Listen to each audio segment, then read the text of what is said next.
Because of that prophecy I told you about, of course. We must know all we can about this nation's secrets in order to deal with that prophesized crisis. That's the only way we can save everyone. So, there you have it. The whole truth.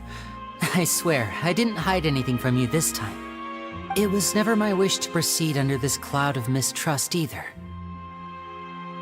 But like I said earlier, you can be the judge. If you want to leave because you don't trust the Fatui, there's nothing I can do to stop you. Well, Traveler, you decide. Paimon will follow your lead however you choose.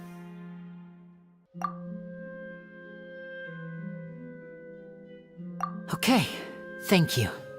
Thanks for giving us a chance. The current problem is that the scales are tipped pretty badly against you two. If we want to refute the Hydro Archon's accusations, we're gonna need a seriously watertight defense.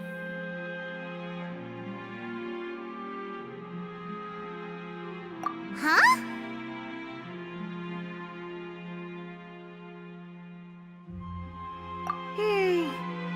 Oh, Paimon thinks she gets what you mean.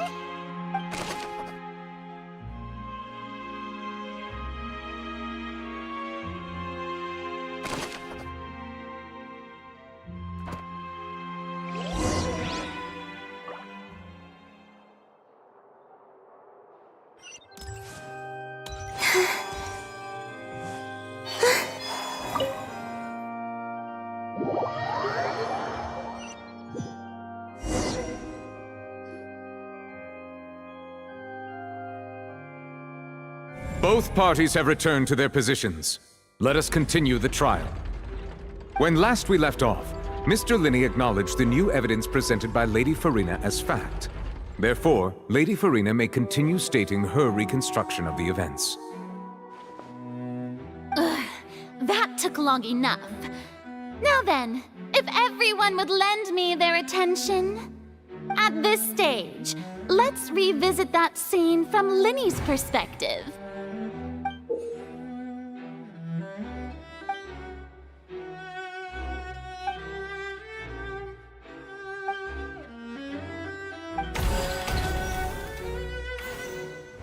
As the countdown began, he entered the tunnel. When the flatbed trolley passed, he opened the box and got into an altercation with Halsey, which caused the loud thud. He did not realize that this sound could be heard by everyone in the opera house, which is why he claimed earlier that he could not hear the sound. Finally, he used the vase to knock her out, before making her change clothes to prevent others from recognizing her. At this time, Cowell arrived in the tunnel, having heard that strange noise, and caught Linney red-handed. So Linney proceeded to knock him out too before stuffing him into that box. Afterward, Linney passed the unconscious Halsey to his accomplice through the magic box in the audience stands, before operating the devices such that Cowell's death would be ruled an accident. And there you have it. That's the truth behind what happened. Does the defendant's side have any objections to Lady Farina's description of the events? The key to refuting Lady Farina is the order of events, what Linney experienced, and what he saw.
Lenny did not take part in the underground altercation.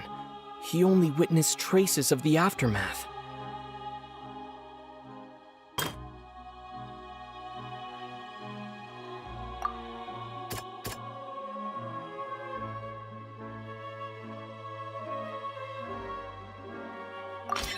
Lenny went to the room that contains the Oratrice's core. This is the actual truth.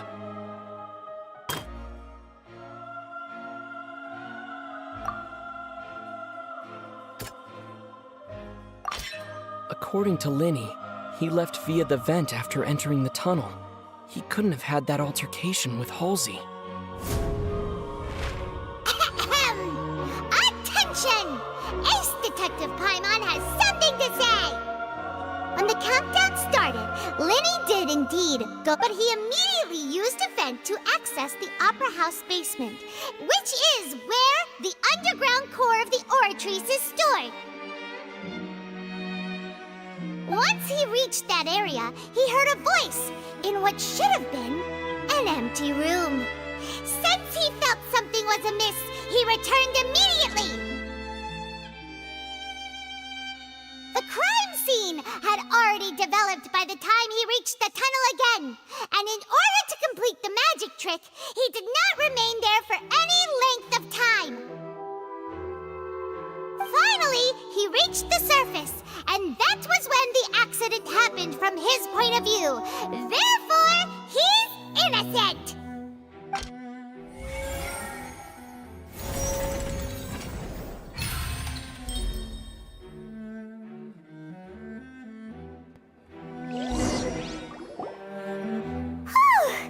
Paimon did it! Paimon actually managed to say all that! In other words, you believe that he knew nothing of the incident? That's right!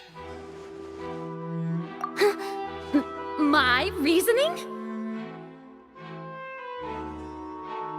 If that's the case, then if Cowell hadn't entered the tunnel, who was the entire setup meant to kill? Assuming that what you say is true, Lenny only needed to kidnap the young girl to cause a new disappearance case. What would the point of killing someone on stage be? Oh, they have a point. That's right, you tell them! And that's why they're partners of mine. They've managed to turn things around. Oh, well, your denial is very strident, I'll give you that. But what proof do you have to back your claims? Of course I do. If he had been in the magic box the whole time, how could he have not heard that sound? Why do you ask? You're saying that he wasn't?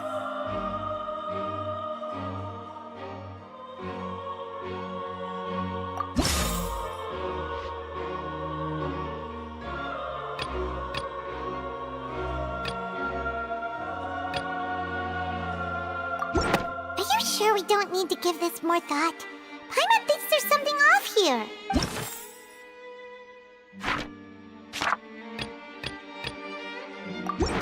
That's right! Lenny wasn't in the box or in the tunnel.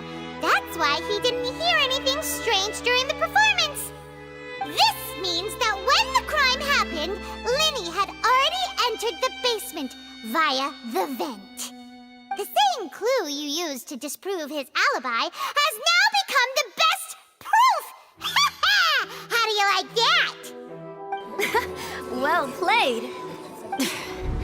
To think you'd use such logic. Well then, if it wasn't Lenny who committed the crimes, then who was it?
The deceased's name is Cowell, Linny's assistant.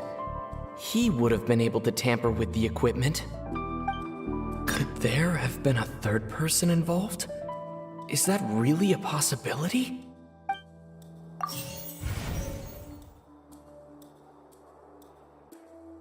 Halsey is the missing person and an ordinary audience member. The deceased's name is Cowell.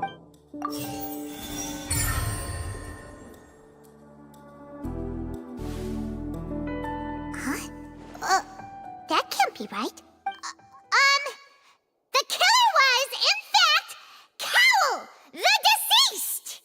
Oh, is that so? What I must do next is recreate the truth. What Cowell did, and how he went from would-be perpetrator to victim. The sound we heard may have come from a clash between the missing Halsey and the criminal. No one entered or left the Opera House through its entrances, so where would the criminal have wanted to take Halsey? Halsey's clothing was in the tunnel, so there must have been some fear that she would attract attention.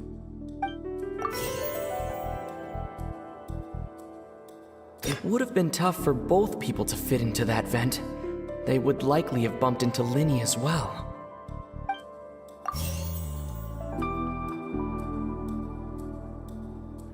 The sound we heard may have come from a clash between the missing Halsey and the criminal.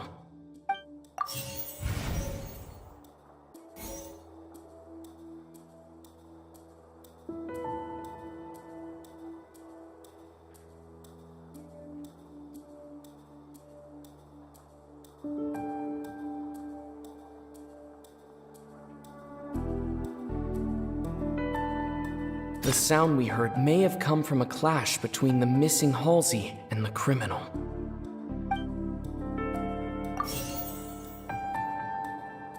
Linny was not in the tunnel at that moment, which gave our criminal ample time.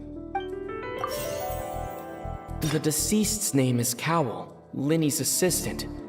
He would have been able to tamper with the equipment. Halsey's clothing was in the tunnel, so there must have been some fear that she would attract attention.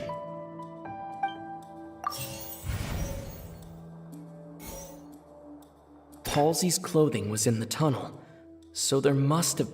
It would have been tough for both people to fit into that vent. They would likely have bumped into Linny as well. The sound we heard may have come from a clash between the missing Halsey and the criminal. Linny was not in the tunnel at that moment, which... Halsey's clothing was in the tunnel. No one entered or left the Opera House. Linny was not in the tunnel at that moment. It would have been tough for both people to fit into that.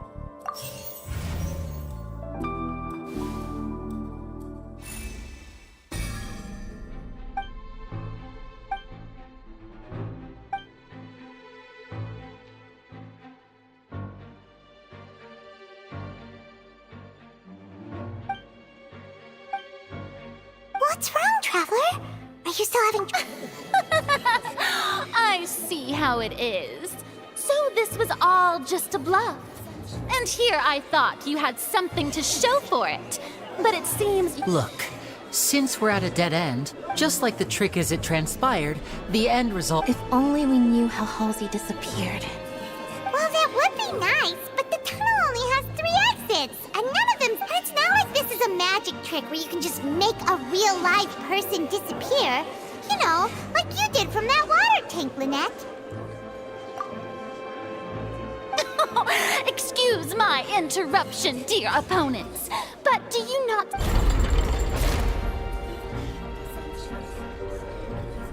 If the defense is unable to make further effective arguments, we will move on to the next stage of the trial. Linny was not in the tunnel at that moment, which gave our criminal ample time. The sound we heard may have come from a clash between the missing Halsey and the criminal. The deceased's name is Cowell, Linny's assistant. He would have been able to tamper with the equipment. The vase was not broken by chance. It was used to cover important evidence. The water.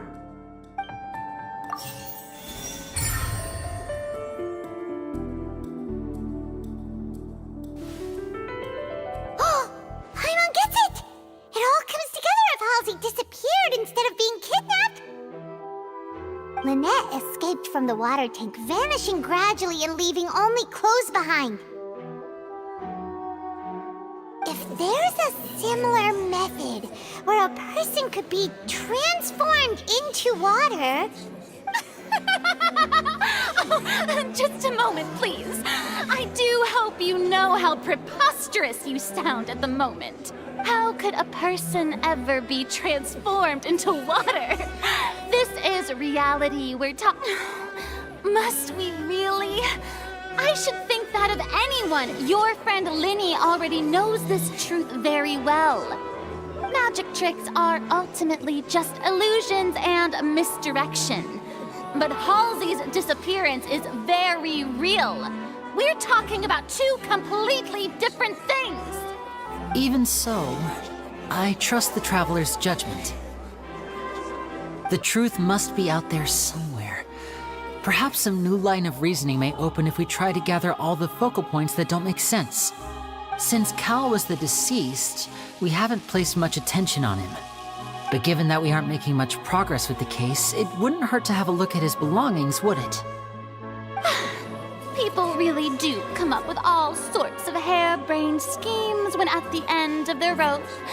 The way I see it, your suggestion that we broaden the scope of our investigation is nothing but a tactic for stalling the trial.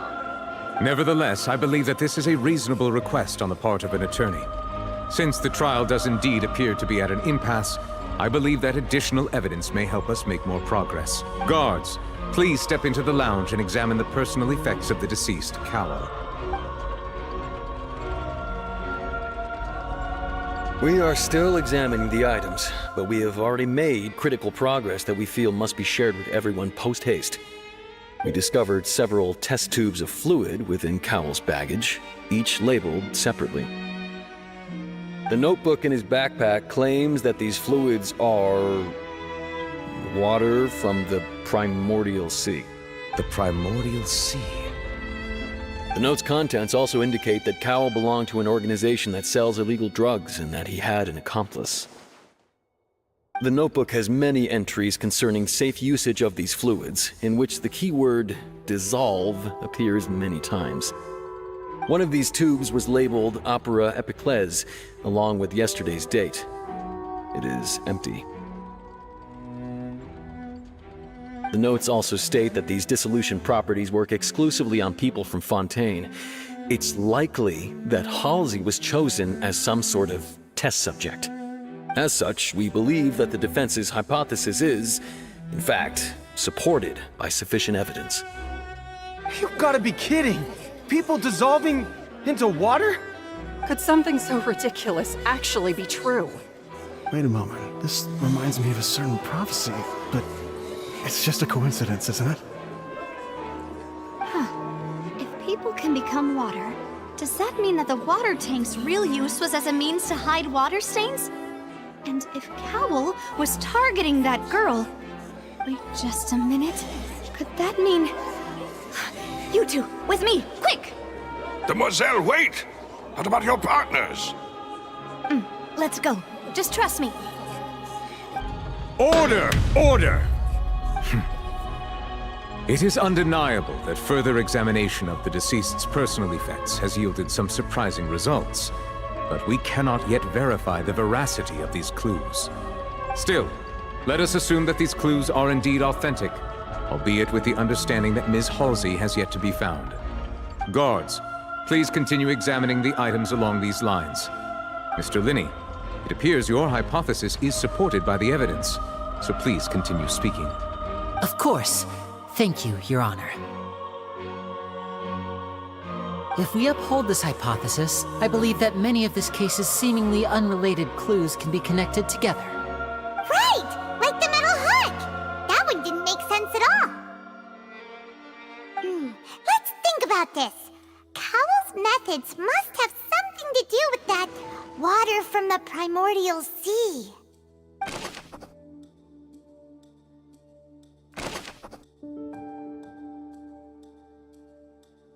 Lynette was in the magic box on stage the entire time. Did she have something to do with this? I remember there was something else within the inner layer of that box.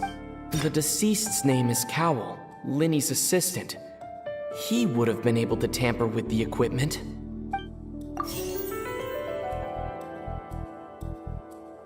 Now it seems like the hook rope was not meant for another magic trick, but was instead some form of triggering mechanism.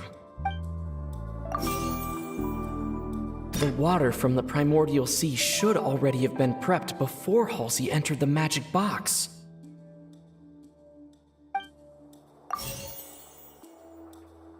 Lynette was in the magic box on stage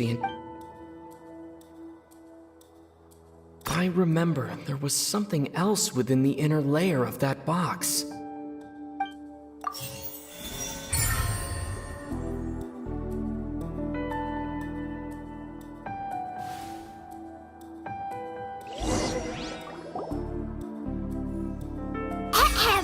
It's Ace Detective Paimon's time to shine again! In the original plan, Cowell would tamper with the water tank rope and the number selector securing his target. When the magic box containing Halsey was lowered, the metal hook would retract gradually and pierce the balloon at the top of the box. When the balloon attached to the box popped, the water from the primordial seed inside it would pour down and dissolve Halsey. Afterward, Cowell would enter the tunnel and break the flower vase to conceal the water inside the tunnel, with the remaining evidence being covered up by the water tank on stage. But he encountered something unexpected in the tunnel and wound up being fatally hit by the same water tank he meant to use to cover his tracks. Huh. That does make sense. That actually links together a lot of the more confusing pieces of evidence.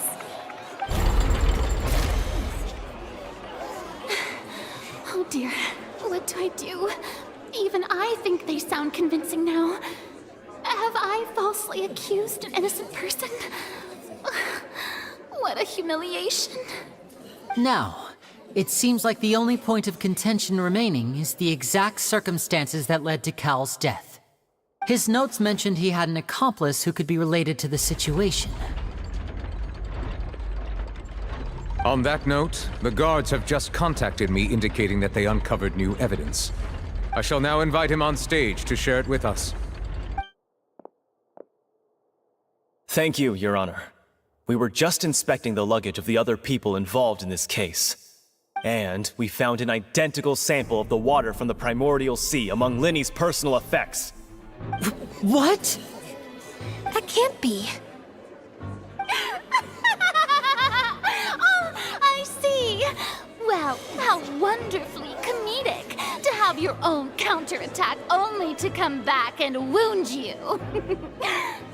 Does this not clear all doubt? My dear citizens, my loyal audience, allow me to present my reasoning and bring this performance to a swift close. Linny did not need to take part in the dissolution of the young woman at all. Indeed, he did leave the scene via the vent.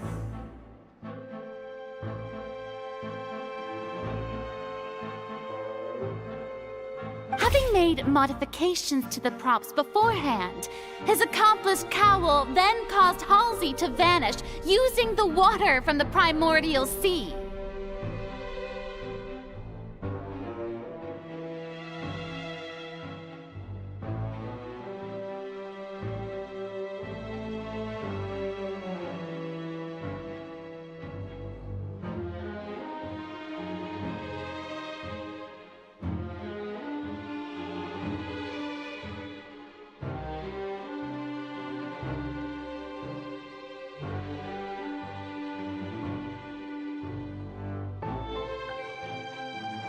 upon his return, in cruel avarice, Linny desired sole credit and prepared to do away with his partner in crime.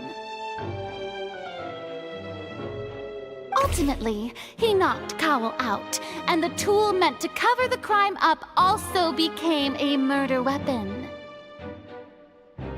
Now, as much as I regret having come to such a viciously straightforward conclusion, it does seem that the famed Fatui is quite the cold-blooded and ruthless organization. Am I right, Mr. Linny? We've used up all the evidence we collected. There's no way for us to make a rebuttal here. Is this the end of the road? Oh no. Seems using the water as new evidence was too good a move. I think we've all seen enough now, and we have ample witnesses to my flawless reasoning.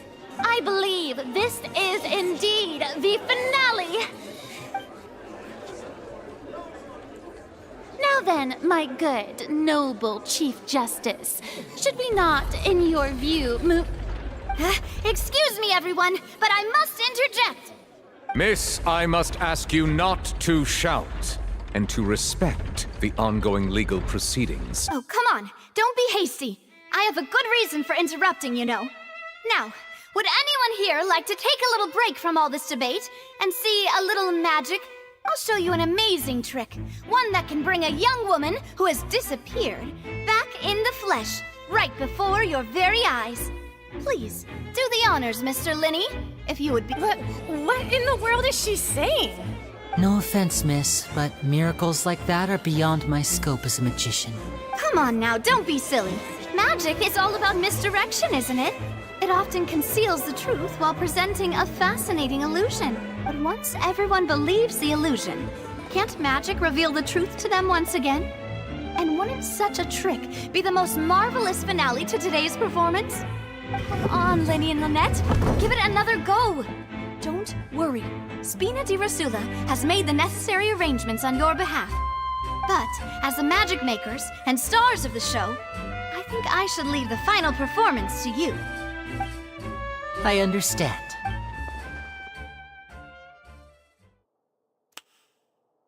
And voila!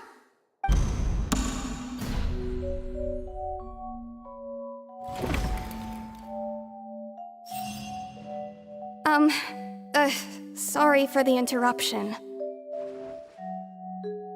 Wait, isn't that Halsey? So the whole thing about people dissolving wasn't true after all? To be clear, I'm only here because this person told me that if I testified, the merit of doing so would lessen my sentence. I was hiding outside this room listening to the proceedings because I was afraid that I would be the one put on trial. I was just feeling happy that no one had noticed me, and then before I knew it, she caught me. That'll teach you to underestimate us three. Where should I begin? I'm sorry. I'm the one who killed Cowell. I had... What? Why? Firstly, my name isn't Halsey. It's Lillian, and I'm originally from Mondstadt. I heard that Linny's show was gonna be a real thriller, but I missed the chance to buy a ticket, so I stole one. That's how I make a living. I steal stuff here and there. And I'd never been caught before. But I was noticed at the harbor a few days ago, and I barely got away. Linny was the one who caught me in the act. Hey, no wonder you look familiar. So you were the thief. Liddy even mentioned that you were pretty skilled. Well, and I thought that would have been the end of it, but then the number selector chose me. He even mentioned the Fortress of Meripede. That's a prison, isn't it? So you can imagine how shocked I was. I thought he was onto me for sure. So I played along with the show while looking for an opening to flee, but then I got water poured on me for no reason, and then someone jumped into the tunnel to nab me. I wasn't going to take that lying down, so I knocked him out and stuffed him into the box. There was nowhere to run from there, though, so I had to change my clothes and hide in a box containing performance costumes. I slipped out after the first guard arrived at the scene and continued hiding inside the opera house. Can a person even hide in there? But I swear I didn't know that the water tank would fall down. Really, I swear it. Had I known that, I wouldn't have put him in the magic box. I may be a thief, but I'm no killer. Well, that makes everything pretty clear now, doesn't it? This time, we need to tell the entire story from Lily-Ann's perspective.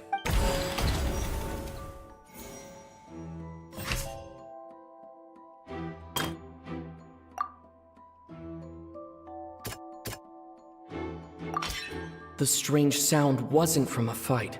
It was Lily-Ann's attempt to break out when she was frightened.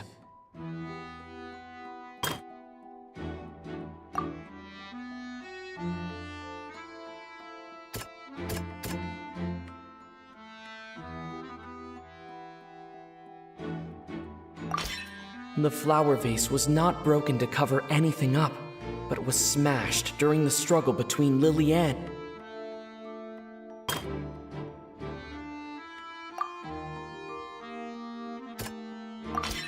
Lily-Ann was afraid that she would be recognized if she left, so she changed clothes and hid, biding her time. And it's Ace Detective Paimon time! Having been selected out of the blue, Lily-Ann panicked.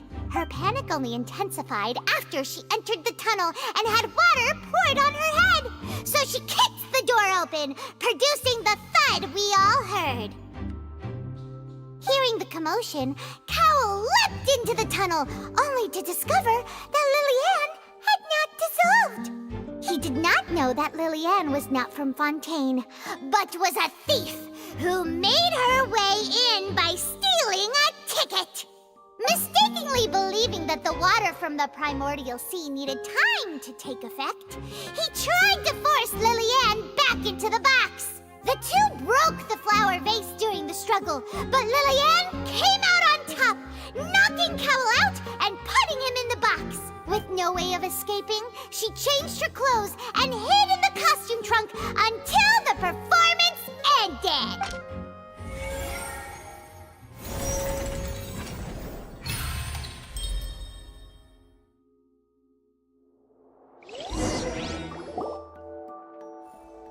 She knew that she would have to go through guard inspection if she tried to leave afterward. So, she has been trapped in the opera house these last 2 days. She had already become desperately hungry by the time we were chatting over macarons. So, she swiped 2 of them right under our noses.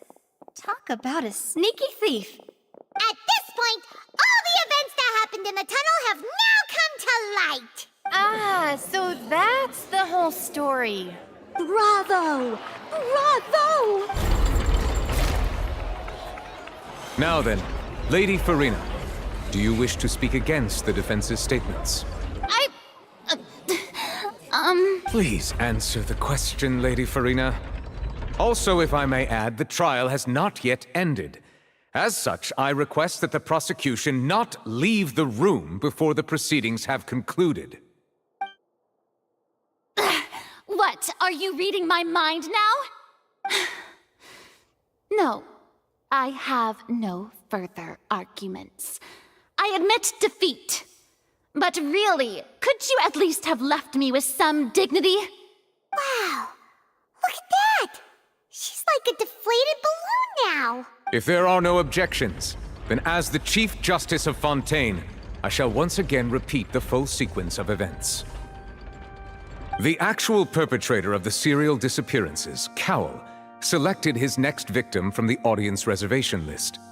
With some modifications to the selector, he could ensure that the pre-selected young woman would be chosen. To cover up any evidence while committing the deed, Cowell thought of allowing the water tank to fall, which would conceal the water left behind after the young woman was dissolved.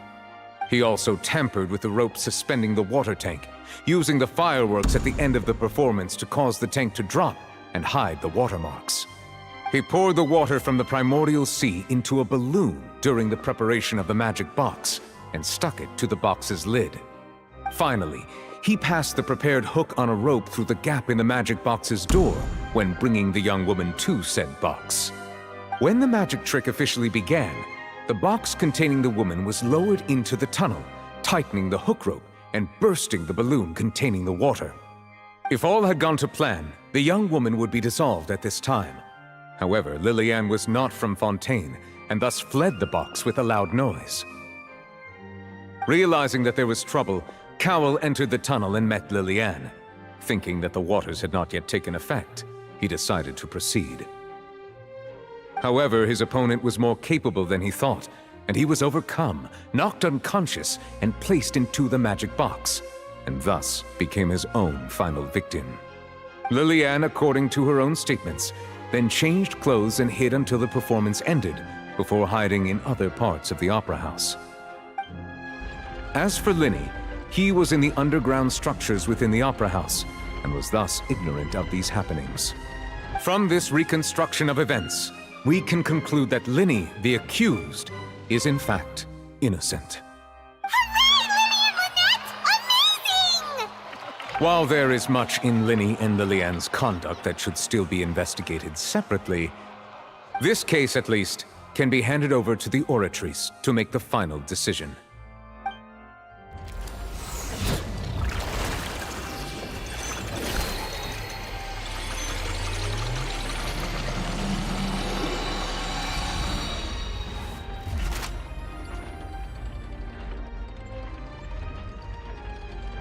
As such, Linny and Lynette are officially declared not guilty.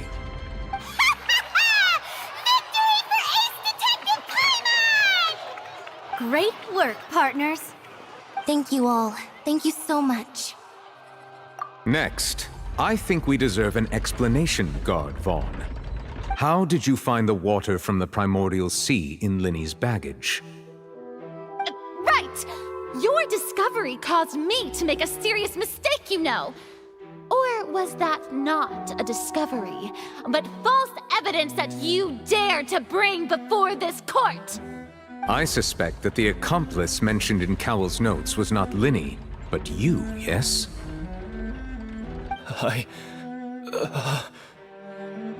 I'm sure you know what you must do to lessen your sentence. Speak quickly! Unless you want to earn yourself a one-way ticket to Coupon Town. I was just following orders. We were supposed to place blame for the serial disappearances onto Linny, and thus cause suspicion to fall on the Fatui. The higher-ups said this was the best opportunity to do so. And now that your plan has fallen through, and the secrets of the water have been revealed, you have become a liability to said higher-ups, yes? Therefore, you would be wise to tell everything you know, and seek the protection of the guards. Yes, I'll tell you everything I know. Our boss discovered that the water can cause people to dissolve. It can also be made into a potion, which when extremely diluted, can cause people to experience unforgettable exhilaration. We've been in this business for a while now, and have made decent mora off it. The disappearances were also the boss's idea. I mean, this is the boss we're talking about.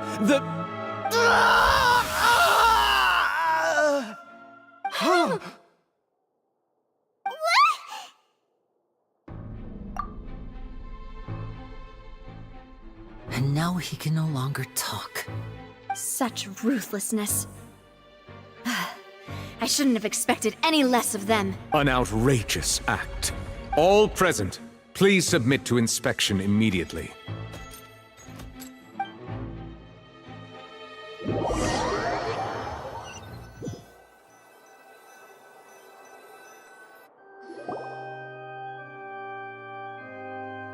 So, we're just going back now? That's true, but... Traveler, Paimon, please wait. Linny... I know you may not want to speak to me right now. Maybe you don't even want to look at me.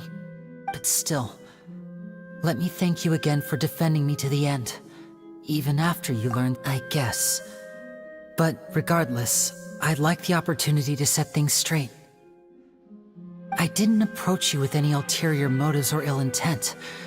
I've spoken to you as myself, just plain Linny this entire time.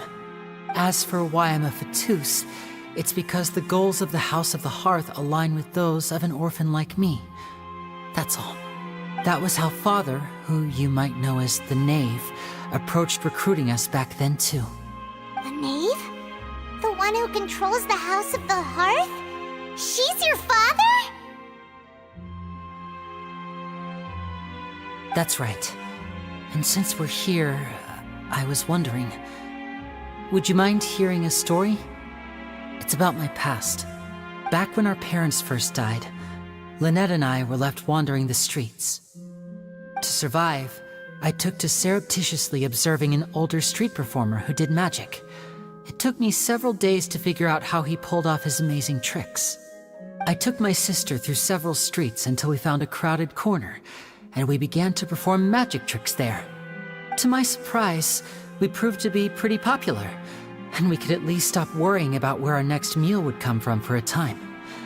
But I didn't want my sister to remain a street rat together with me forever. Before long, an aristocrat came to me and claimed that he wished to take us in after watching my performances. So you went from orphans to nobility just like that? That was how we felt at first too. As if fate was on our side and we could say goodbye to those painful days. But I gradually discovered that while we were called foster children, he was really after my talent for magic tricks. He would constantly take me to all sorts of banquets to garner attention, which he would then use to expand his social circles. That doesn't seem too bad either. Better than roaming the streets at any rate. It took a while for me to realize just how dark his heart really was. After one particular performance at a banquet, I discovered that Lynette was not on the same return vehicle as me. I waited a long time after we returned home, but she did not come back. I went to that noble's bedroom and asked him about her whereabouts. The answer he gave me was, she caught the eye of the most eminent person at the banquet, so I sent her over as a gift. I mean, you'll be able to perform your magic regardless of who your assistant is, yes? Oh no. So he was gonna... But wouldn't Fontaine's laws deal with such people? As far as outsiders are concerned, this is a relationship akin to adoption or foster care, and they have their ways of escaping the eye of the law. I managed to ferret out the location of the mansion of that so-called eminent person and hurried through the night. But by the time I leaped over the walls, avoided the guards, and made my way in, all I saw was the moonlit ground covered in blood, and the knave standing there in the darkness. So, she'd already taken care of that guy. That's right. She had rescued my sister before she could come to any harm, and had even discovered several girls hidden in a basement, all of them orphans. Father, I mean, the knave, might have seen something in me, and so she made me an offer. The House of the Hearth welcomes you, for your interests align with ours. Here, none will ever betray you. Indeed, betrayal shall never be permitted here. I was hesitant to trust her. I mean, I had just been betrayed by nobles. But she was also quick to destroy the noble who had taken us in at first, giving us back our freedom. Oh, so that's how the two of you joined the House of the Hearth. She has gained permission from the Tsaritsa to first use the Gnosis's power once she obtains it. She plans to use it to find a way to break the prophecy and save Fontaine. So, she believes in that prophecy too? That's right. The whole House of the Hearth is currently working to combat that crisis. Today's case has also proven that people from Fontaine can indeed dissolve into some sort of water, thus further supporting the prophecy. Everyone at Hotel Bouffe d'été, including the knave, has their roots in Fontaine. And we will always defend our homeland. To us orphans, the only connection we have left to this world, apart from our family, is our homeland.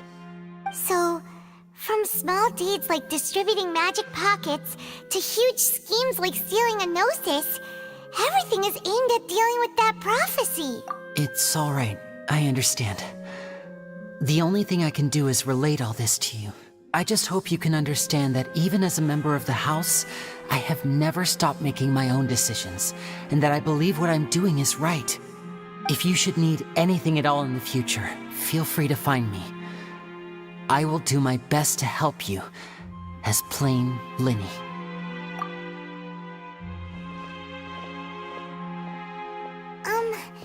Bye, Linny!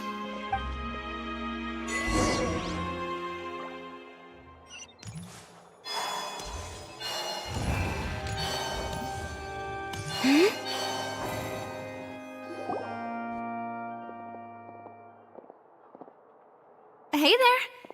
What was with the disappearing act you pulled right as the trial ended? Were you looking for us, Navia? Well, this whole thing isn't exactly over, is it? I do feel that we're getting closer to solving the serial disappearances case, though. Don't you think so, too? Huh?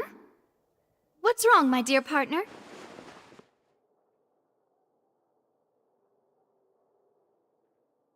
Besides, are you sure we're the ones who can crack a case that's been cold for decades now? And given that there's new evidence from the trial, there should be a trail of breadcrumbs for the Hydro Archon's people to follow now, right? Ah. I see. Well, I won't lie. I'm a little shocked to hear that from you. But I suppose you are just travelers who have only arrived in Fontaine after all. Sorry. I might have been too presumptuous. Don't say that, Navia. Ah, and we were having so much fun investigating with you, too. It was like having new waters flowing into a stagnant mire, causing new hope to spring forth, and the reflection in the murk to become clearer. Well, sorry about that. I'm a bit prone to nostalgia. Don't mind me. Wait, shall we have a farewell meal? You know, to commemorate our time as partners? Huh? Do we really need to get that formal? Well, guess you really did treat us as partners, huh? Well, I'd just like to have a proper ending to every important memory. That way there are no regrets later. Anyway, it would just be a meal, so it shouldn't take up too much of your time. You don't have to twist Paimon's arm. If Boss Navi is treating, count Paimon in! Oh, wonderful. In that case, why don't we return to the Court of Fontaine and head to the Hotel de Boer? I believe we'll make it just in time for dinner. All right then, let's have our farewell meal!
I came here several times with my father when I was little, but stopped eating here as often after growing up.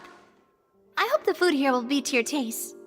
Oh, don't worry. We haven't eaten at a hotel like this in a while. Paimon's getting excited already. In that case, I'll go order for us first. Please wait here a moment.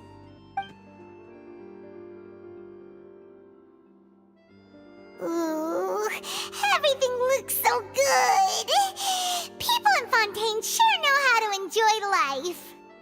Why, of course. Go ahead, try whatever you like. If the food's good, I'll make a group reservation for the rest of Spina di Rosula next time. And if it's not?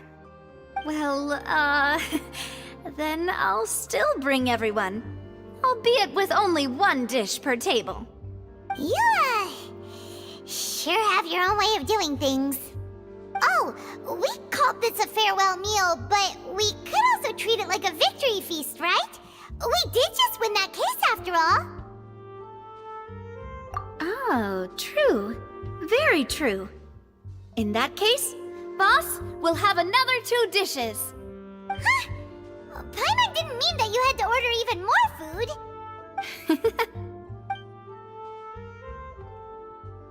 Speaking of cases, do you think that the mastermind behind the serial disappearances will get caught soon now that this has all happened? Well, we've certainly taken a big step forward, but I feel that's about it. We know that there's an organization that means to dissolve these young women, but we still don't know what they are really after. If it hadn't happened right in front of us, Paimon wouldn't have ever believed that a person could be dissolved like that. Right? Yet it was because this was such a preposterous notion that the investigation could never really move forward before. Ugh. If only that guy could have finished speaking! We were so close to hearing who was behind it. In such investigations, even the smallest step can seem like a yawning chasm if the trail of clues is cut off. To be honest, I don't have high hopes for any follow-up that the authorities might conduct. It's not that I don't have faith in their ability, it's just that a different perspective is required in some matters. It's easy to guard against and deceive a single narrow perspective. A shift in thinking is required at such times in order to produce a breakthrough. Which is exactly why the Spina di Rosula exist. Those highfalutin folk are not all-knowing. That's why we exist. To seep into the cracks where filth falls through, where their watch fails them. That's the kind of problems we solve. Seems Paimon thought things were simpler than they actually are. It's all right. Well, this was supposed to be a farewell meal, so I doubt you have further interest in this business, right? Let's talk about something else. Like, what are your future plans? That's true. We didn't have a chance to speak to her after the trial ended. It didn't really seem like the right time or place to do it anyway. I see. So, your primary objective, which has been foiled so far, was to have a chat with the Hydro Archon. I've heard that there's a long line of people waiting to meet Lady Farina. I suspect you'll be waiting for quite a while, considering that you missed your chance today. Yeah, we've heard that she's super popular here in Fontaine, and that it'll be tough getting any of her time. Well, would you consider some more, unique ways? Perhaps even methods of, let's say, questionable legality? Guess that's Spina di Rosula's boss for you. Chock full of sketchy ideas. Well, what did you have in mind? Well, one way would be to infiltrate a performance troupe at the Opera House, only to abandon your act at the play's climax and ask to speak to her after the performance. I'm sure Lady Farina would be eager to see the ending, and would agree in order to finish watching the play, don't you think? Could you suggest something a little more practical? This plan seems pretty hard to pull off. We'd have to go learn how to act, and acting's really hard. All right, here's another. Find a way to conceal yourselves under her bed, then wake her up in the dead of night and demand answers. Don't let her go back to sleep until she answers all your questions. I can personally testify that this one works. When I'm sleepy, I'll do anything as long as I can finally get some sleep. That might work, but that's not really the problem. The problem is we don't want to get ourselves arrested. Ah, valid point. I overlooked that part. I was just thinking about leveraging a person's desire for sleep.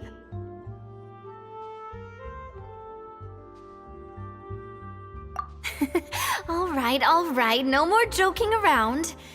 Perhaps you could...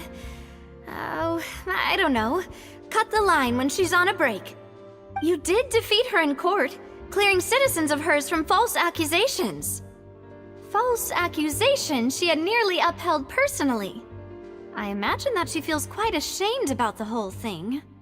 You mean that if we catch her while she's on a break, she might be too embarrassed to refuse? Oh, that does make some sense. Why don't we give it a try after this meal? You know, strike while the iron is hot and all. Huh? Paimon, did you drink my Fanta? Was this your drink? Sorry about that. Paimon wasn't really paying attention and the cup was right next to Paimon. Would you like to order another? No, it's fine. We're just about done here. Alright. Honestly, Paimon wouldn't recommend Fanta anyway. It tastes kind of salty and icky. Is that so? Huh. Well, in that case, we'll have to blacklist the Fanta here then. If we're all finished eating, then I'll go pay. Yeah, we're stuffed. Thanks for the treat, Navia.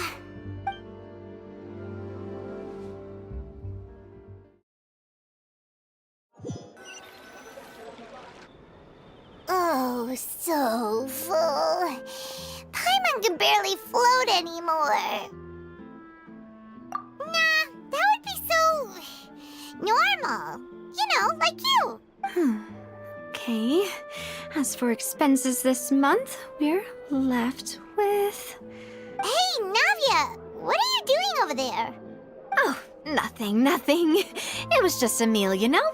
Nothing the Spina di Rosula can't cover.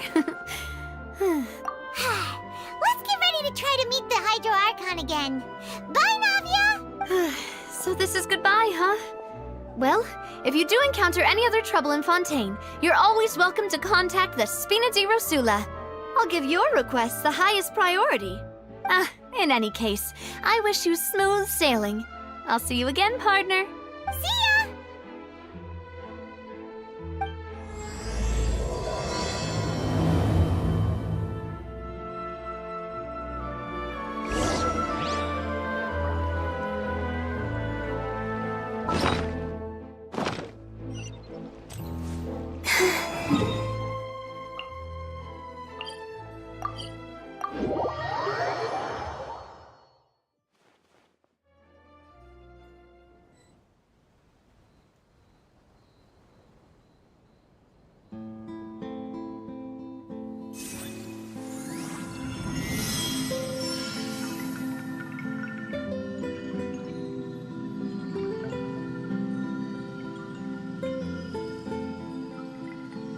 Seems like the stories here never have a happy ending.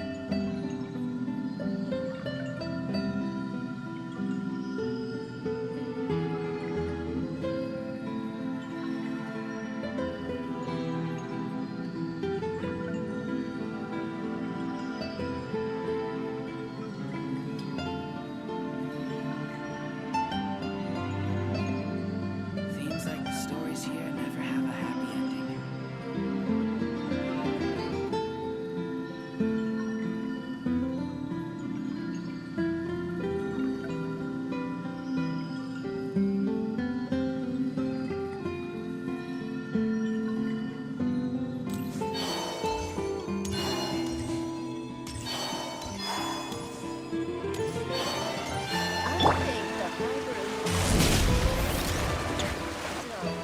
There aren't many people around anymore.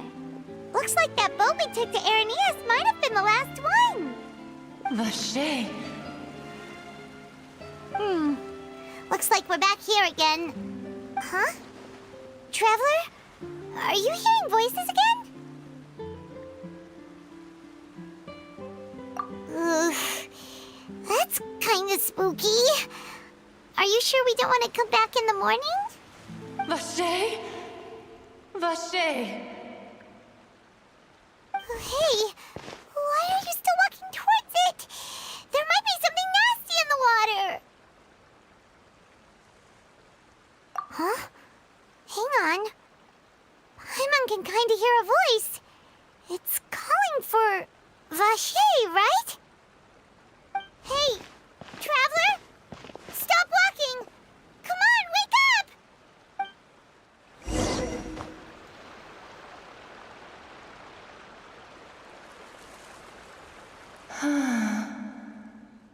Vache, are you... my dear Vache? No, wait. You seem to be someone else. Do you know Wait. Who am I? I'm very sorry. I fear I do not know. My memories feel like they have been washed away like a flood. So many fragments dissolved amidst the tide, never to be recovered. How much have I lost?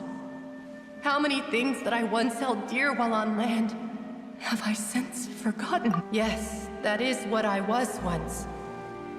But now, I am but the consciousness of one who is lost, therefore. I do not know how I came to be like this either. I only vaguely remember being covered in light blue water, and then all grew dim. I also remember going to many places. I loved adventure, loved exploring places of peril. No matter where I went, Vache would go with me. I knew how dearly he loved me, and I also loved him equally as much. But now, we can no longer go back. The pain of such parting. I never knew how heavy it could be. No, our reunion no longer has any meaning. There is no way for us to create any new memories. The thought of me gives him no succor. So let it lie forgotten beneath the waters. If you meet Vache, tell him not to look for me. Tell him to move on. That is the only thing I still remember. Perhaps that is so. As I was submerged in the waters, losing consciousness, I saw Vache above the surface. His eyes were filled with such sorrow, such longing. If only I could have comforted him, told him that I did not suffer. Indeed, I had felt a great warmth. Is that what you call it? Dissolving? If anything, I consider it a form of release. It was a state of neither fear nor frenzy, with only an endless peace, like the water's still surface. I could also liken it to being a thirsty person who drinks water for the first time, and only then sees how they have lived for so long in a world of endless want and anxiety. I think I hear your companion. It's time for you to go, I think. Farewell, then. I am glad that you were able to sense my presence. Remember, if you see Vache, tell him not to seek me out any longer.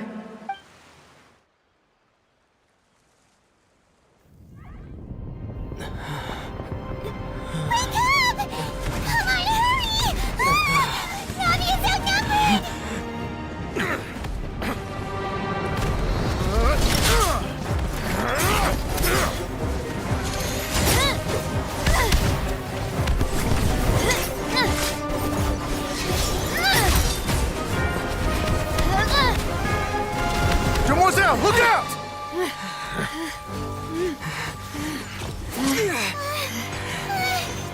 Dear God, it's a whole army of Gardamex.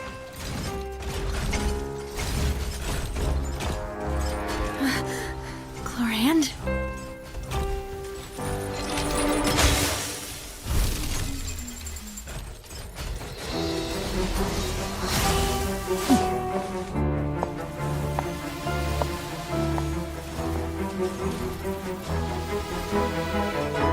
Quick, now's our chance!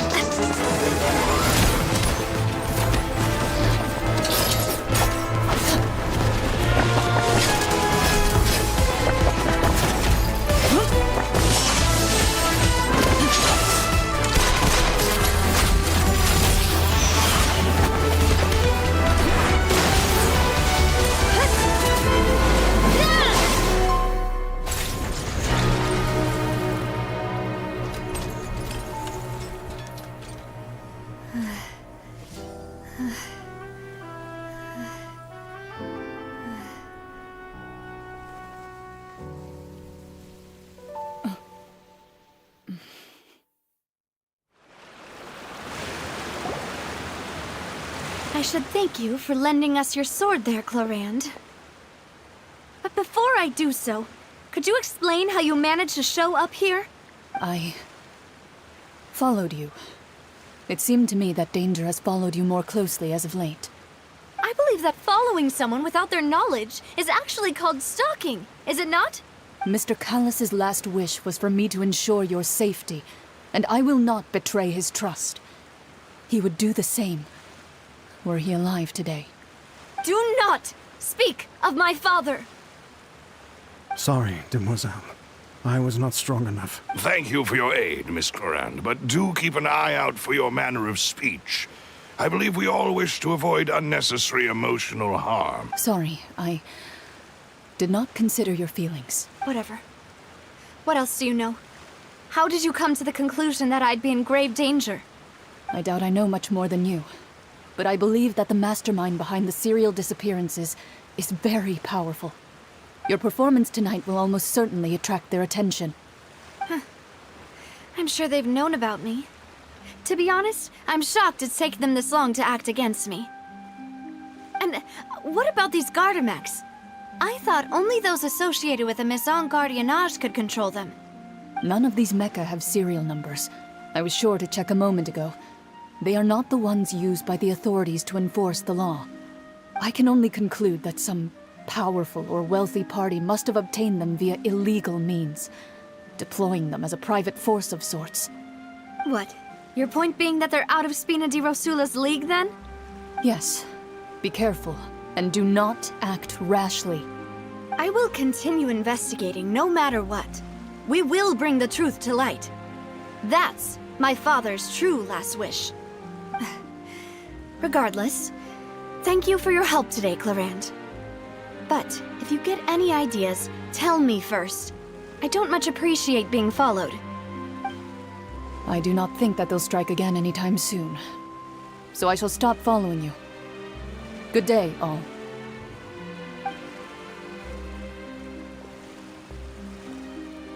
Right. I suppose that's the best news we've gotten today. Demoiselle, I believe that Miss Clorand was being sincere with you. If we tried, we could attempt to thaw relations a little. I know, she's... Oh, thank goodness! Paimon thought we were done for! Those Gardamex came out of nowhere while you were unconscious, and Nadia and her gang saved us! Oh, and there was that champion duelist named Clorand who came out to save us too! We got lucky there. Paimon probably couldn't have fought them off otherwise. Oh, come now. Forget all that polite talk. That wasn't really a farewell meal we had back there. Not for me, anyway. In truth, I hope that every meal we have together shall be a victory feast. As such, we're still partners. There's no need to thank me. It will take 50 years for me to match Demoiselle's magnanimity.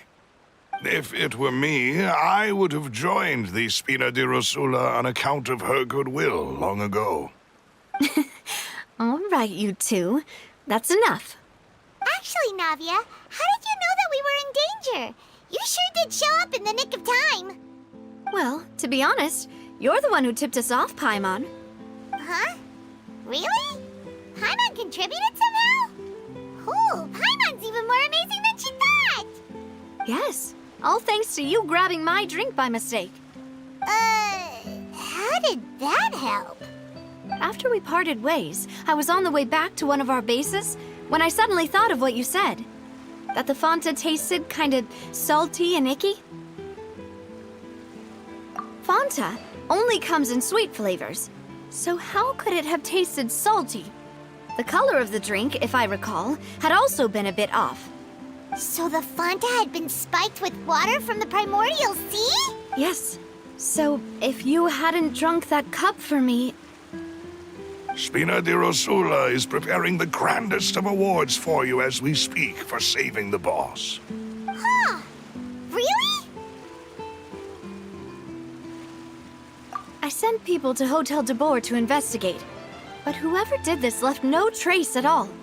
That's when I figured out that you might be in danger and hurried here as quickly as I could.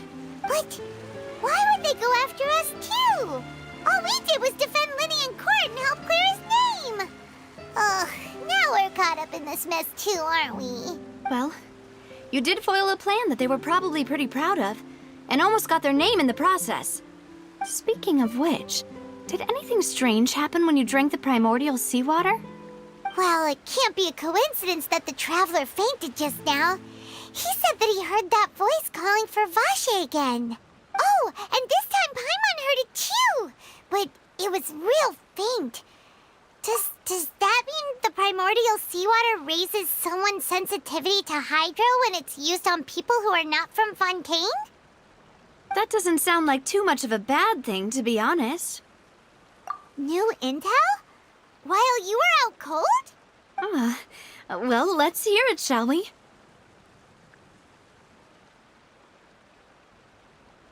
Oh, that is important. Vache. That name doesn't ring a bell. I suppose he hasn't stepped forward as a witness in court lately. Since he saw that young woman dissolve, he was at least at the crime scene. But he never gave testimony or any information regarding people dissolving in the primordial seawater. Could he have been threatened? Yes, thank you. This is very important information indeed.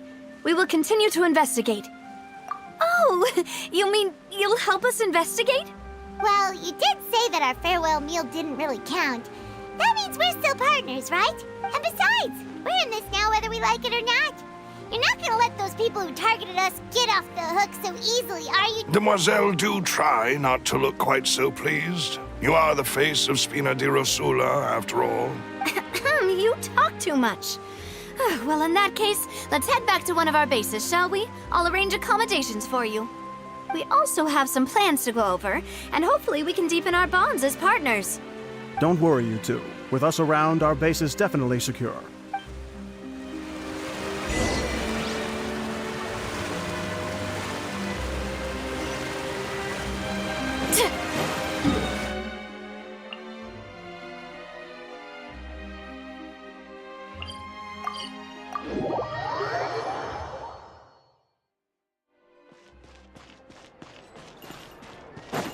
Running late again.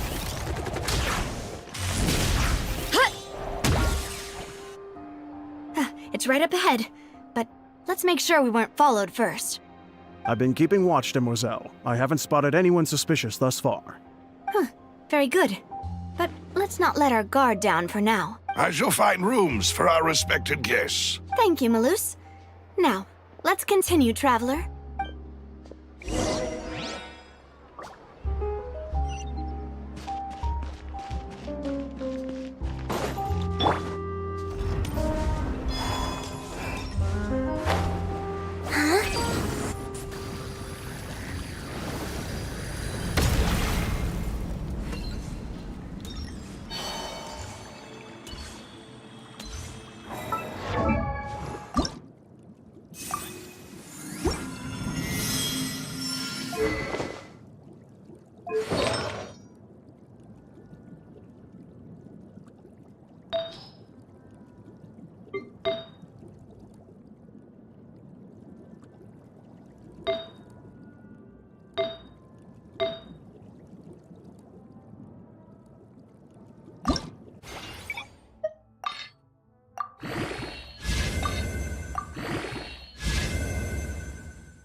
This is your base? It's not quite what Paimon imagined. Your accommodations have been arranged. Under the present circumstances, I can confidently say it's the best we have. Well, our funds have been a little tight lately. After all, we don't allow illegal or unethical profiteering. In fact, our funds often come from citizenry who support us. Seems like it's tough times for everyone. But if you have the support of the people, that does sound like it's worth it. To be honest, our financial situation was a lot better back when my father was in charge a few years ago. I'm afraid I'm not quite his equal. Your father... he was the previous boss of Spina di Rosco. Demoiselle, if you'll allow me to explain. No. I'll explain it myself. I suppose I couldn't run from this topic forever. And as partners, this is something I hope they can understand. My father's name is Callus. Yes, the same one they call Callus the Unfaithful in the streets. 3 years ago, he was accused of murdering his own friend. But he chose a duel to defend his honor instead of standing trial. He died in the duelist's ring. Oh no. But I do not believe my father was a murderer.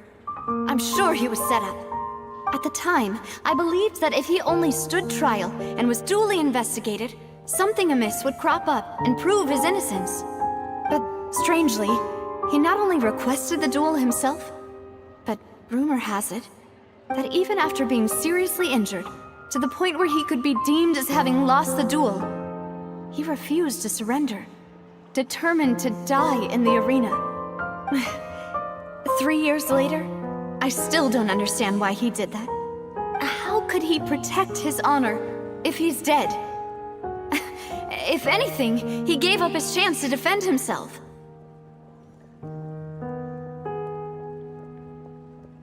The closest piece of info I have is that my father had been investigating the serial disappearances case at the time of his death. Ah, so that's why you're so determined to get to the bottom of that case. That's right. I've also tried to investigate the murder my father was implicated in, but I haven't found a single new clue in my countless reviews of the investigation records. However, I believe that if the murder case is related to those behind the disappearances, they must know something. I must know what really happened. Was my father coerced? Framed? Even if he really did kill his friend, I must get to the truth. If only he'd been more open with me when he was still alive. He even hid the fact that my mother died due to complications when giving birth to me.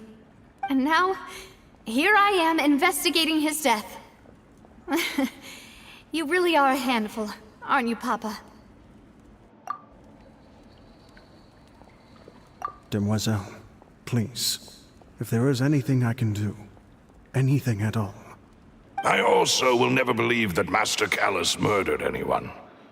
There are none whom I respect more than the two of you, Demoiselle. Master Callus did so much good in life, yet all it took was one murder case for him to be dubbed Callus the Unfaithful. Even our supporters decreased greatly due to that incident, hence our strained finances at present. Wait, if Callus was such a good man, Wouldn't people at least be a little suspicious when he was accused? No. Perhaps people just revel in that kind of drama. It's not something exclusive to people from Fontaine, really. Everyone's like that. People love watching the evil turn over a new leaf, but they also enjoy watching good people fall into an abyss from one slip-up just as much. But how could... never mind. If Callus was really falsely accused, we have to find the truth. He didn't deserve to have that happen to him. There is one other thing. Master Callus's opponent in the duel was Ms. Clorand. Oh, her? Well, then, isn't that as good as saying that she was the one who killed him? Yeah, that's not the sort of thing that you can just let go and move on from. Ms. Clorand has always placed great emphasis on the honorable nature of the duel. If her opponent doesn't yield, she will not stop either.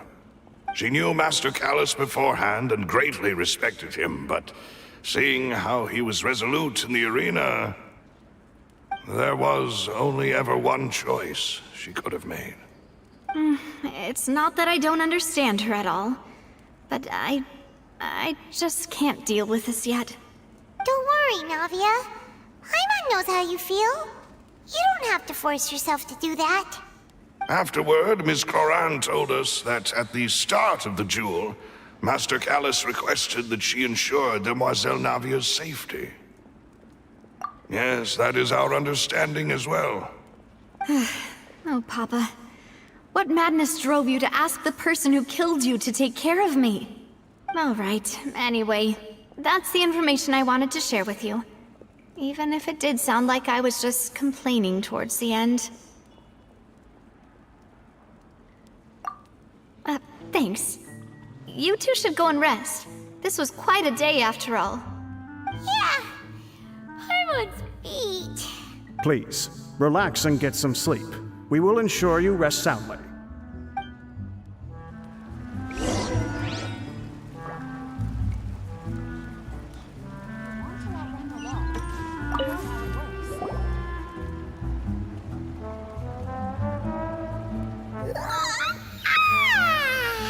Paimon slept so well. This place feels almost too safe. Huh? Navia? Where did the other two go? I sent them back to Poisson. It's Spina de Rosula's place of origin, and where we have our headquarters. There's not much for them to do here at the moment. Paimon gets the feeling that you're just trying to get them off your back. But never mind that. When did you get back?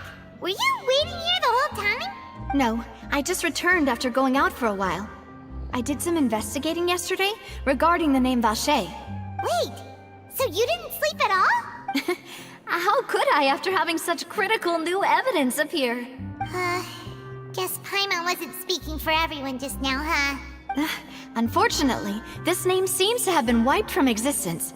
It doesn't seem to have a match anywhere.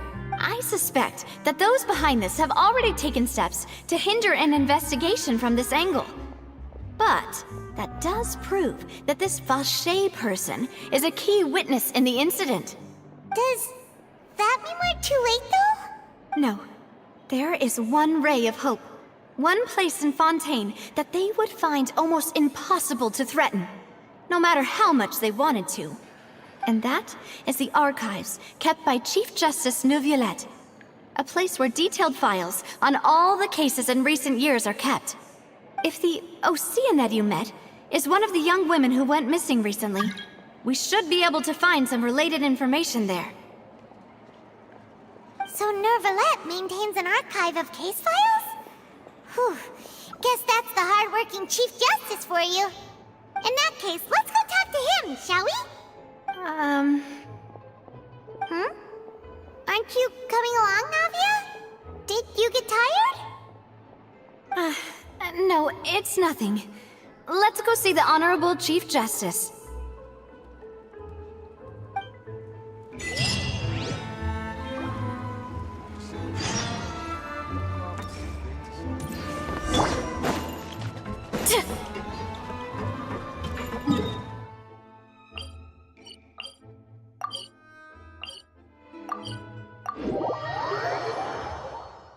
Palais is right up ahead.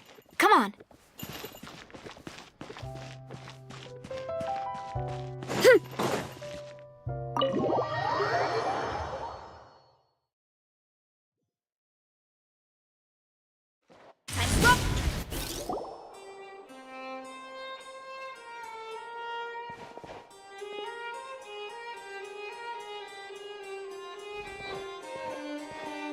Halt! Please state your business here. The Chief Justice is presently occupied with official matters.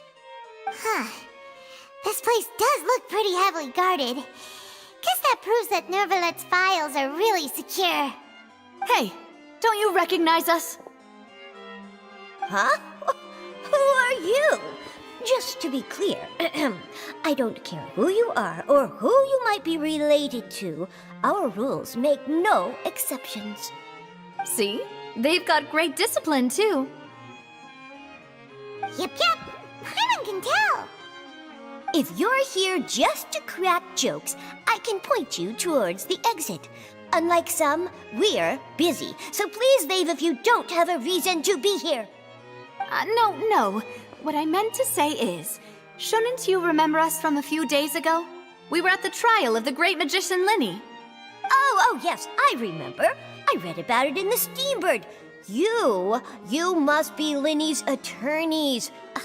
It's all coming back to me now. We're here today to report and archive some information on a follow-up case. Huh. Is that even a thing? Of course. Don't worry. We're here on official business. You can trust us. All right then, I'll let you through. The Chief Justice is just inside. Thanks so much.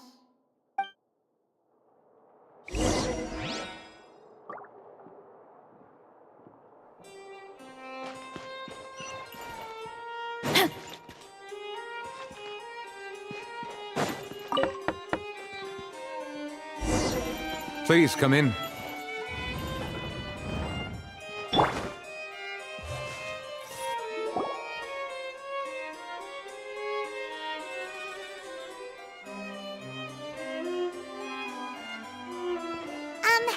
Sorry to barge in, Monsieur Nervalet.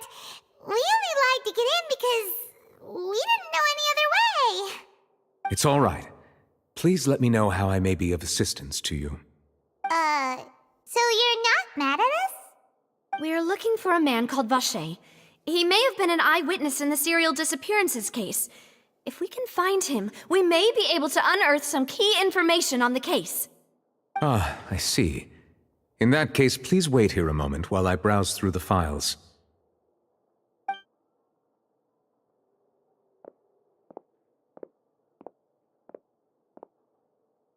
Who knew that Nervalet would be so easy to talk to?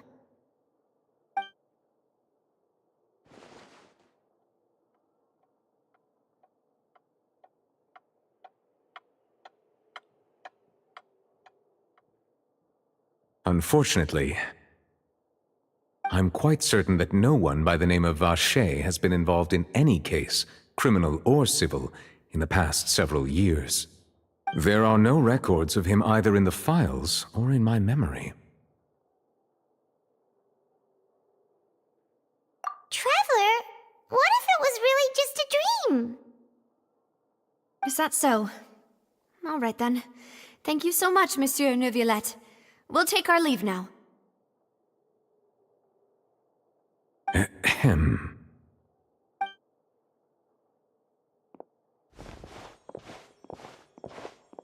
Miss Navia, I can understand how you feel. Your father, Callus, was a truly exceptional man. We deeply regret his passing.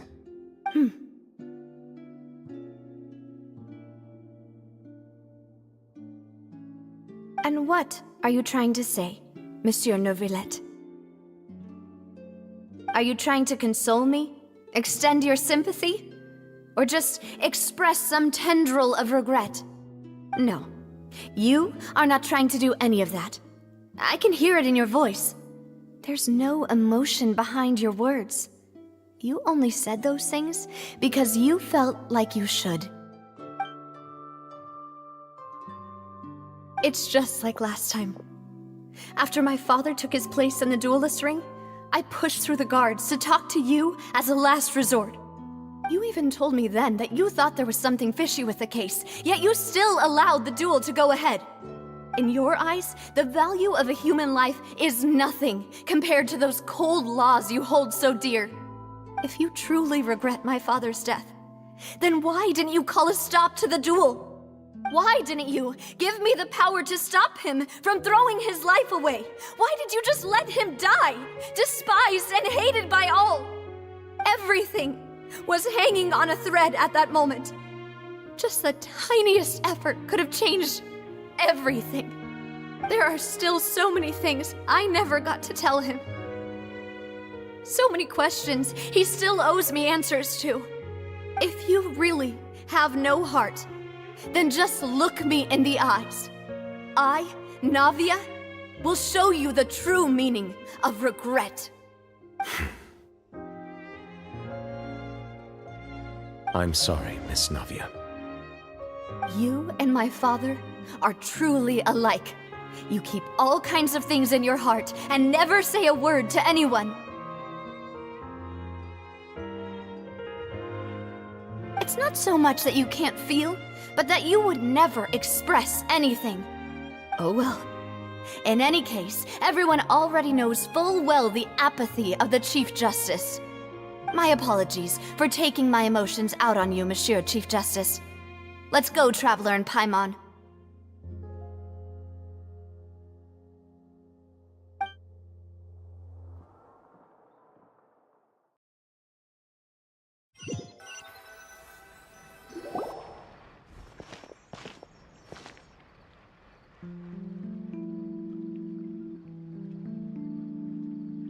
Navia, are you okay?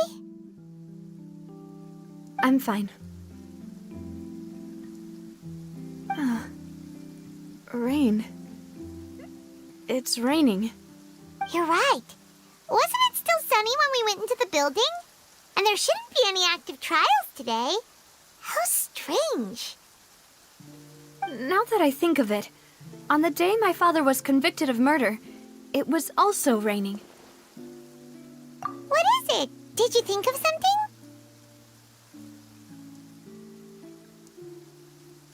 Yeah, he was outside. It was uncovered and the rain could fall there. Why? Do you think the rain could have affected the crime scene? That thought has occurred to us before. We've even expanded the search area to try to account for that, but didn't find anything of value. Oh? Wait. You don't mean... So you're saying that the true murderer could have been turned into water and then got washed away with the rain? Yeah, and if that's what had happened, then no one would have believed your dad, even if he explained what he saw to the authorities. I really think I found a true genius for a partner. You're completely right. How did I not connect the dots earlier?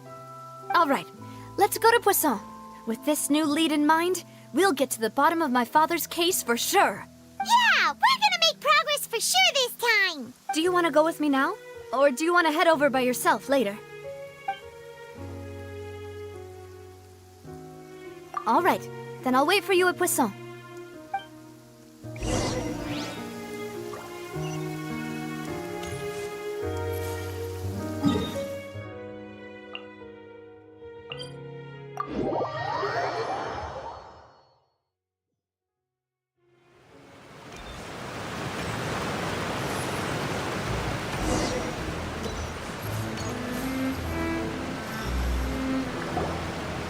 Whoa, what a huge ship!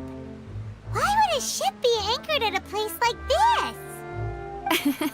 There's no need to be so surprised. While it may look like a ship, it's actually Spina di Rosula's headquarters. My father was the one who asked for it to be built like this. Perhaps our taste in exterior design is the only thing we occasionally had in common. A gigantic and glamorous ship embodies discovery, opportunity, ambition, and conquest. It symbolizes Spina di Rosula's bright and limitless future. And Paimon like you were bluffing when you said Spina di Rosula had a glorious past. Paimon was confused why a group with such a history would live in the sewers. But now that Paimon has seen this ship for herself, she's been convinced. Well, Poisson is where Spina di Rosula began, after all. It's our main base, our home.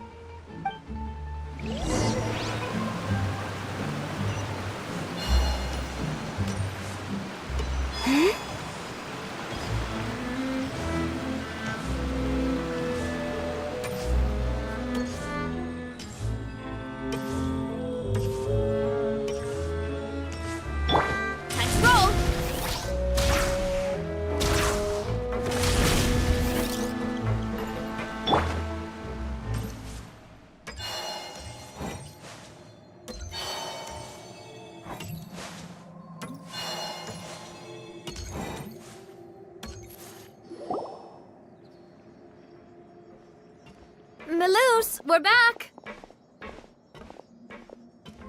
Apologies for the wait, demoiselle, and our most important partners. You said before that you still had some business at the court. What brings you back to Poisson so quickly? About that. It's because my partner here reminded me of something really important. You see, what if my father's case had something to do with water from the primordial sea? You still remember, right, Melus? On that night, it was raining? Yes, the case was quite similar to that of Mr. Linney's. Both were what you'd call impossible murders. Could you tell us a bit more about what happened before?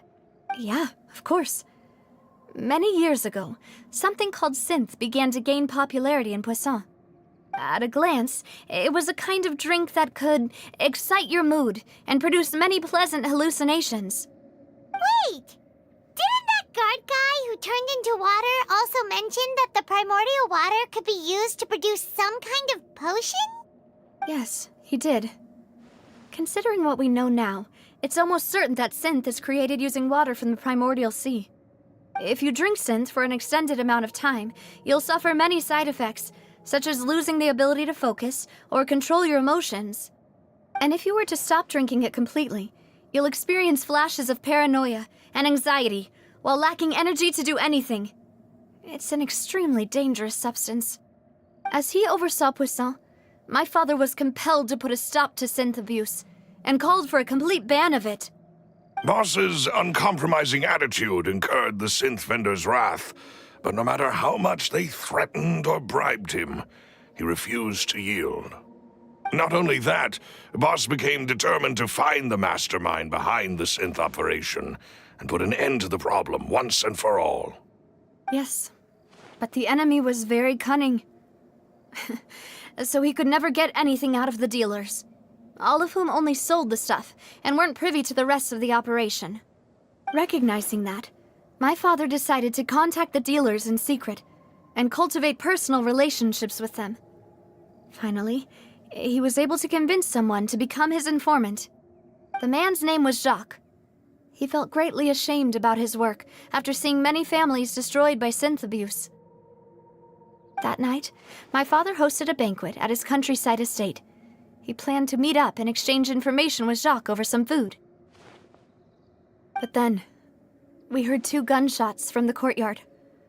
We raced to the scene and found my father, still holding a gun, and Jacques, who was already dead on the ground. Huh? How did that happen? Aren't they on the same side? Sounds just like Lenny's case, doesn't it? In both cases, the culprit seemed obvious, but neither appeared to have any motive at all. Looking back on it, though, I now believe the most important clue was something we all overlooked at the time. There were pieces of clothing left at the scene.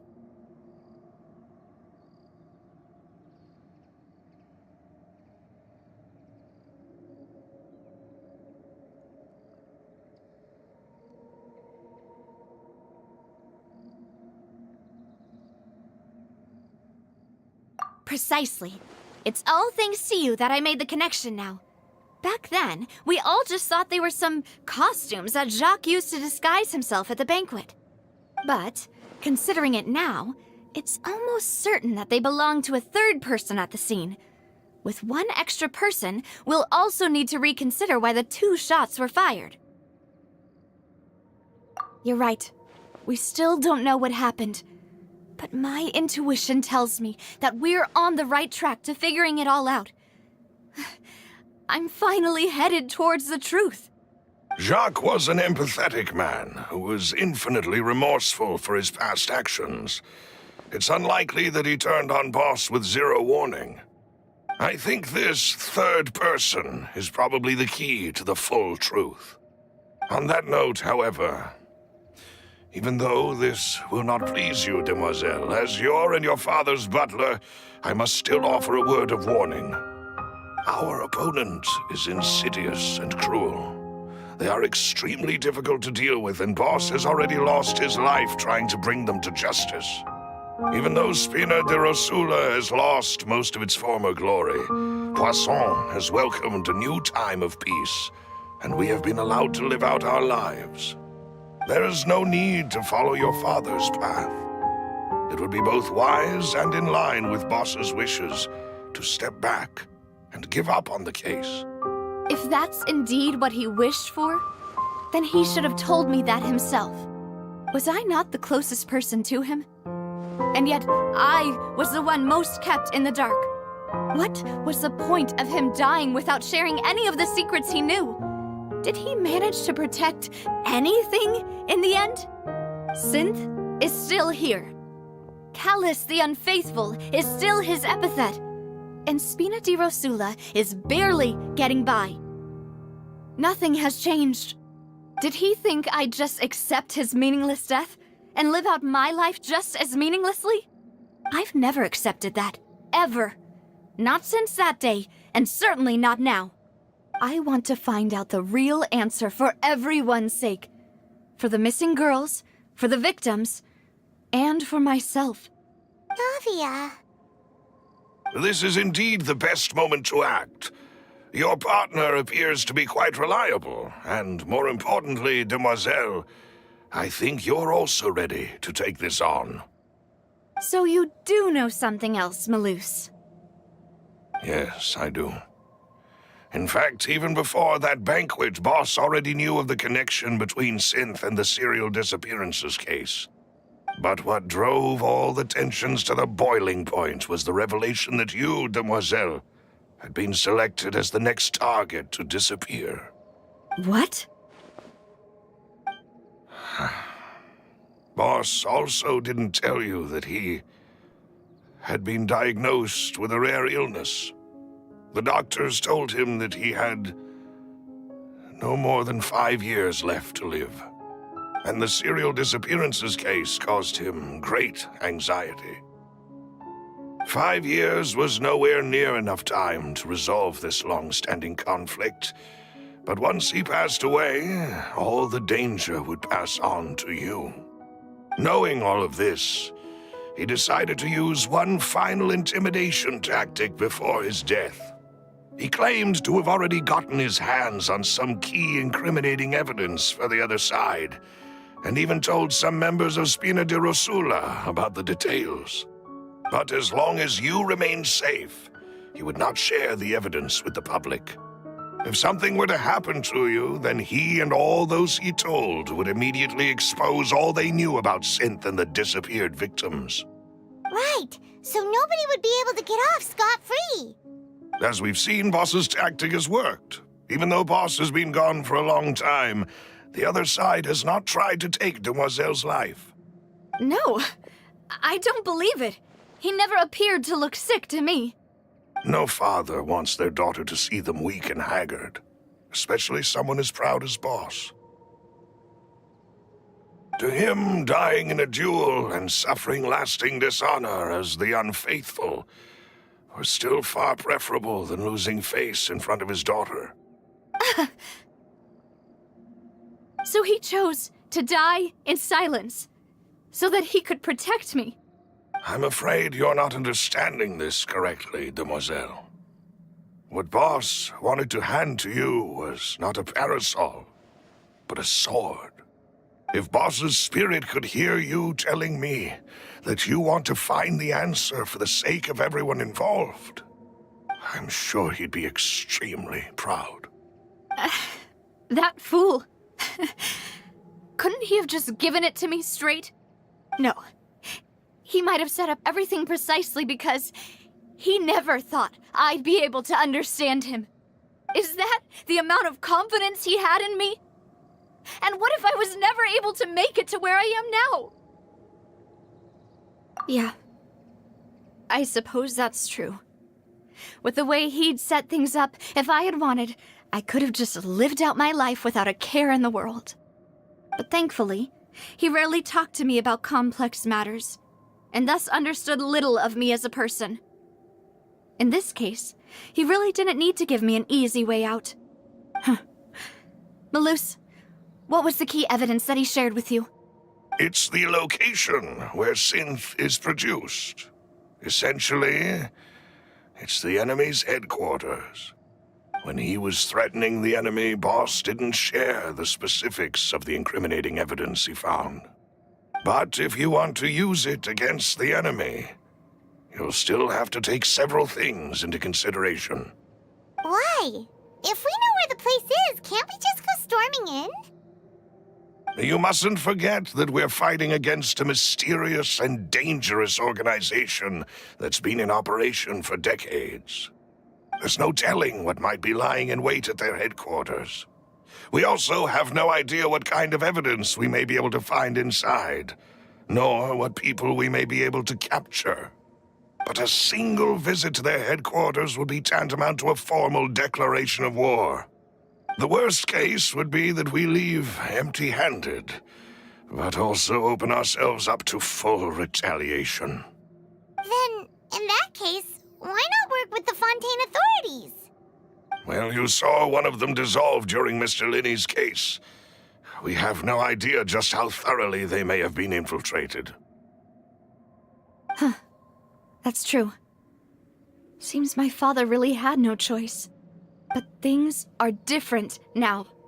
It should be a lot easier to prove the other side's guilt, now that we've connected Synth with the disappearances case. You sound like you've put a lot of thought into this, Malus. I am the butler, after all. I live but to serve the boss and Demoiselle's will. I've always been willing to take on any kind of risk for your sake. But considering my relative lack of ability, I've spent my time keeping secrets, performing basic investigations, and waiting for the right time to come. Thank you for all of that, Malus. Have you discovered anything new in the past few years? Let me think. One conclusion I came to was that the enemy must be quite familiar with Spina di Rosula, or at least have an informant planted here. When I announced orders to the organization's members on Demoiselle's behalf, I used to deliberately keep a few people in the dark and observe the reactions of the synth vendors. If the vendors didn't change their plans, then the individuals informed of our orders must be innocent. If the vendors packed up and fled, however, then someone must have given them the news. After several rounds of testing and investigative tracing, I've narrowed the suspect list down to 3 people. The first is Florent, Spina di Rosula's senior advisor. Huh? Florent? Yes, surprising, isn't it? He was one of the people Boss trusted the most, which also means that he was someone who understood Boss really well. Thanks to his position within Boss's innermost circle, he always knew our upcoming plans and could thus avoid capture this whole time. There's someone else like him too. Marcel, the head of Confrérie of Cabrières. Uncle Marcel.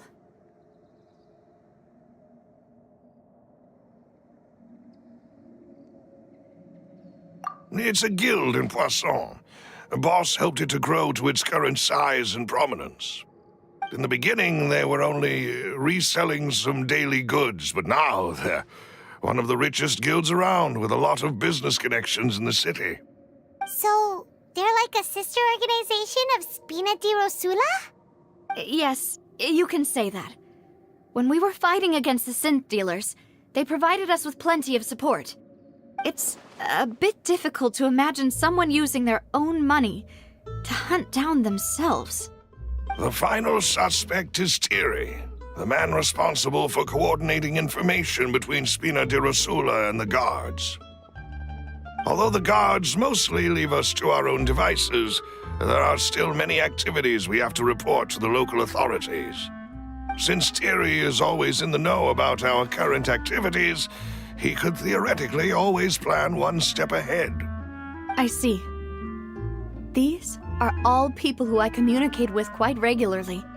To think that the enemy we've been fighting against has been right next to me all along, among those I trust the most. It's almost too hard to believe. If you want to investigate them, please take every precaution to not alert the quarry. Judging from our experience, the enemy is extremely cautious. Of course. And thank you, Malus. You've provided us with a lot of great information. You're too kind, my lady. I'm just doing my duty. And before I forget, proving Boss's innocence would also mean clearing him of blame in Jacques' death. After that incident, Jacques' wife and daughter were taken into the Spina's care. They still live in Poisson today. If it might help, you could also pay them a visit. I can make the necessary arrangements. Oh, thank you so much, Malus. You really are the best. A new case awaits, my dear partner.